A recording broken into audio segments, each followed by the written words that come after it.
Hey everybody, welcome back. So it is a beautiful day in the Arizona desert today. When I got up at 5:30 a.m., it was 57 degrees out. It is now about 8:30 or 8:45 and it's about 70 degrees out. So couldn't ask for anything nicer. I have two jobs I want to do today. I showed you outside first because I do want to clean the engine of the old Jeep up just because in case I want to drive it. It just got filthy over the summer not being used. First thing I want to do, this is the Holley Motorcraft 4-barrel that came stock on my 390 Mustang. They used to call this the 428 Cobra Jet carburetor. I came out a little early today and I took detailed pictures all the way around it.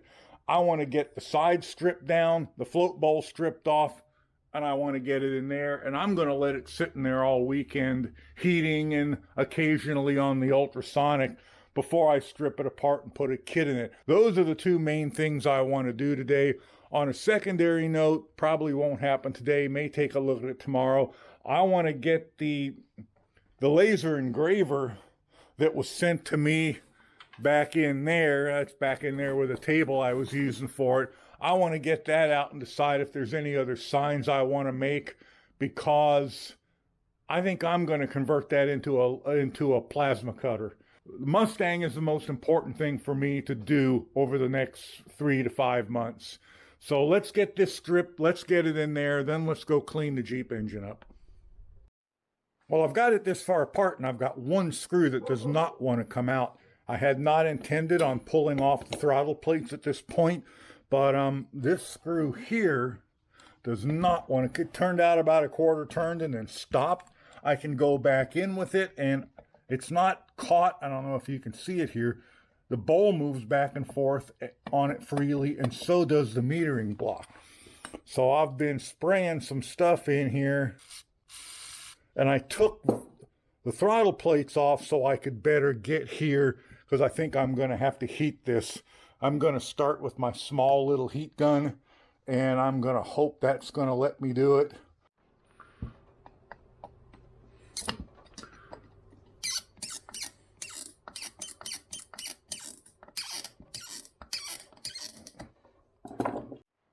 Well, I think I'm getting it just by going back and forth and working it a little bit.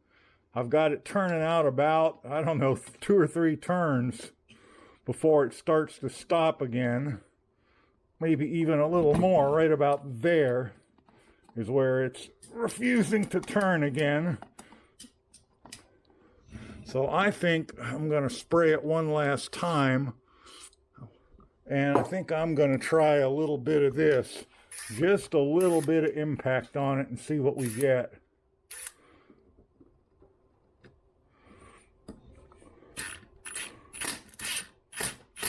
Oh, there we go. Okay. All right. Crisis averted. Now that I've got it far enough apart to go in the ultrasonic cleaner, actually I said I took it further apart than I was going to. This is the, what is this? This is the primary or second, this is the primary float bowl. And as you can see, it's got a lot of corrosion in it. Float still moves okay. That's the primary float bowl. Here is the primary metering block. Not really too bad. Here is the secondary float bowl. Again, there's corrosion in it. Float still moves. Whether the needle does or not is anybody's guess. I'm not going to take it any further apart right now. I just want it to sit and soak in the bath for a while. And here is the throttle plate. And I think I'm going to wind up having to pull the throttle plates out, because first I want to know how sloppy and loose they are in their hole. Secondly, I don't know if you can see it, but I want to clean that rust off of the throttle plates themselves. But it's pretty dirty, but you know what? It could be a lot worse. Here's this side over here. I mean, carb cleaner would have cleaned that up. But let's get it in the tank. Right now, the tank has clear water in it. I found my jug of super clean, and I put, I don't know, I put the rest of the bottle in it, which was about, I don't know, there was maybe 3 inches in the bottom of it. I just dumped it in.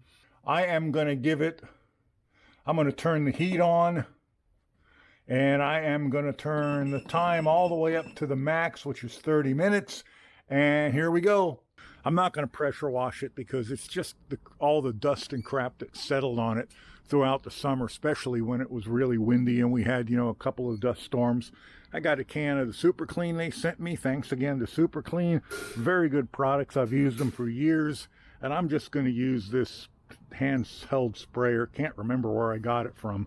Might have been Harbor Freight. I love the thing.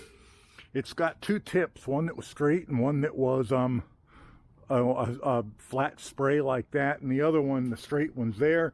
I think I paid like 15 bucks for it. If I can find it again, I'll put a link below. It's the next best thing to a real pressure washer.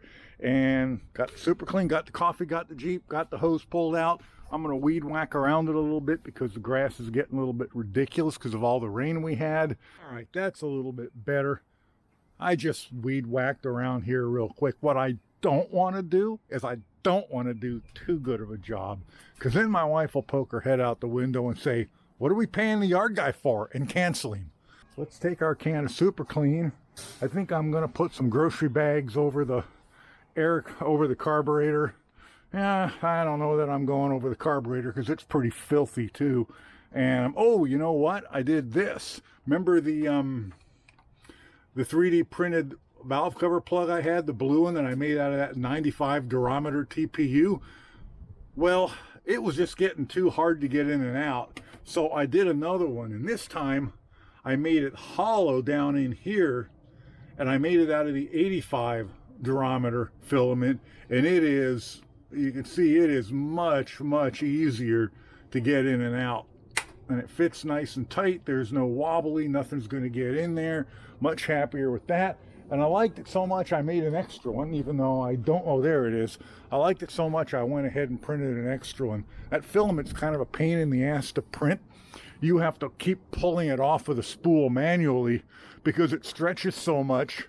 With a direct drive extruder, it stretches so much it just never pulls it off of the spool. It just keeps stretching it. So that's the only problem there. If you forget and you get halfway through and you don't pull some extra off the spool for it, it will it'll stop printing.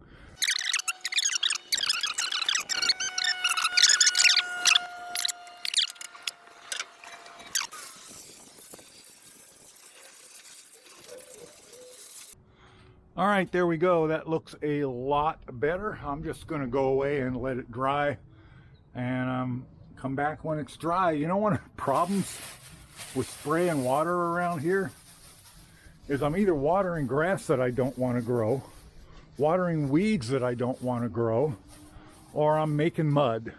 See, even that little bit of water, I got standing water out here. It's been an hour or so. Things have had a chance to dry off a bit.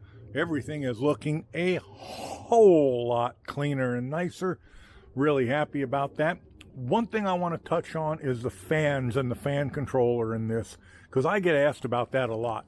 I did this like 30 years ago when I moved to Arizona, and I could not keep this thing cool. Even that was even before I put the air conditioner in. I went from the stock 2-row, copper radiator to a 3-row copper radiator, and then I put the air conditioning in it. I went to a 4-row copper radiator, and I still had issues in traffic and out, in the desert, rock crawling and things like that. That's when I switched to the 2-row aluminum radiator and the Ford Contour fans. These are dual fans.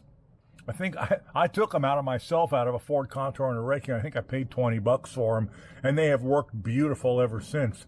The first fan controller I had was just one of the ones that, operated a relay off of a temp switch, but I had some issues with that. One of them was how much power it pulled when they turned on. These things pull a lot of power when they turn on.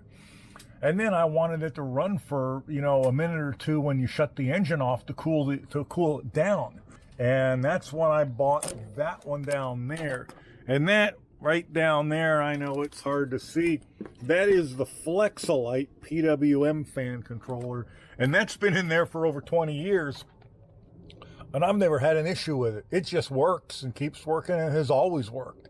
This thing will idle and run around town all day, crawl through the hills all day in 110-degree weather with the air conditioner running and not overheat.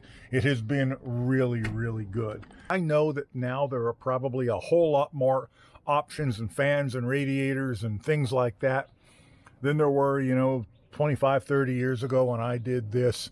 But this cost me, I think the radiator was 80 or 90 bucks. The fans were 20. The controller was probably the most expensive single part. I think I paid 115 or 120 bucks for that controller.